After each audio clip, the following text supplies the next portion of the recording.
I wasn't sure what to expect, so I came in with the I'm just going to be here attitude, but actually it pretty much changed after the first day. We were given the option not to come back, and I came back, and it was actually quite beneficial. You know, I'm being med boarded for PTSD after 32 years in the Army and 26 years active, which is kind of a kick in the old G.I. Joe crotch. When I got here, I was kind of like Sergeant Deans said earlier, that it was nice for them to come in and say, you don't have to be here. We're not forcing anybody to be here, which tends to make you relax a little bit, and it's not forced therapy. I thought it was a great workshop. As the days went by, I got to meet other people who have experienced the same things that I've experienced. And in a real short film, we came together and we put our stories together in one. We didn't have to act anything. We didn't have to say anything. We were able to express our feelings through pictures. And that keeps us from having to exactly relive it. We didn't have to relive each experience or explain to people what our experiences were, and they can just get the understanding through the film. The video is a collaboration, but it tells both of our stories without even having to change either one of ours. After you listen to each other and you collaborate, then we're empowered to put this on film.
I've been going through rounds of medications, rounds of therapy, all this stuff, and I think I got more out of these last 4 days than I did the last 4 months of being with the docs and the therapists, because it's much easier to be around people that share the same experiences you have. And as you can see, I could never get in front of the camera and do it, but having, you know, Joe jump in for me and do all the acting made it easier to put the story out there.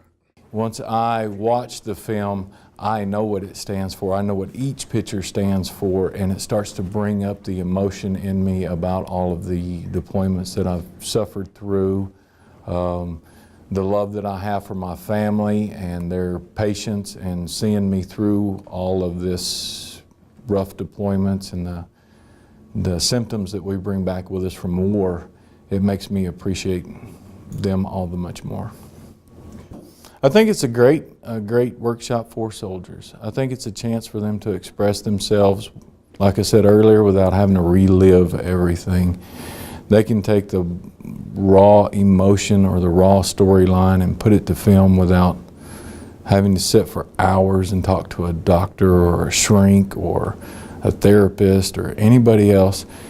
And it's also a way that they can let their families know what's going on in their head without having to get into grave details about why you feel a certain way that you do.